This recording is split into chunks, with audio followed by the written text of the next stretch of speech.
বস্তু দেখিছেনে ইয়াত গোন্ধ অকণমান গোন্ধ এটা আছে যদি ভবামতে যদি পাৰ্থেনিয়াম এইটো হয় তেতিয়াহ'লে এই গোটেই ডিভাইডাৰটো মই বৰ্তমান হাতীগড়ৰ এই ৱেৰ হাউচটো ফ্ৰণ্টত আছোঁ যদিহে পাৰ্থেনিয়াম হয় এইটো ইয়াত মানে ভিডিঅ' শ্বেয়াৰ কৰিছিলে এজনে সেইজনৰ ভিডিঅ' মতে যদি এইটোৱে পাৰ্থেনিয়াম হয় বোধকৰো হ'ব লাগে যদি এইটো পাৰ্থেনিয়াম হয় তেতিয়াহ'লে কিন্তু এই গোটেই ডিভাইডাৰটো মানে মাজৰে দুটা 4 লেনৰ মাজৰ ঠাইডোখৰত কিন্তু পাৰ্থেনিয়ামে ভৰ্তি হৈ আছে এইখিনি কোনোবাই এইখিনি কাটিছে কিন্তু কাটিলেই কিন্তু শেষ নহয়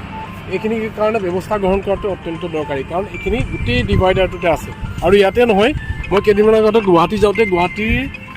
সেই 4 লেনটোৰ দুই চাইডে কিন্তু এনেকুৱা ধৰণৰ পাৰ্থেনিয়ামে ভৰ্তি হৈ আছে গতিকে এইটো যদি প্ৰকৃততে অপৰ্তীৰ্ণ হয় তেতিয়া চৰকাৰে বা প্ৰশাসনে ব্যৱস্থা লোৱাটো দৰকাৰ কাৰণ ইয়াতে গোটেই লাইনটোত এনেকুৱা ধৰণৰ পাৰ্থেনিয়ামটো আছে থেংক ইউ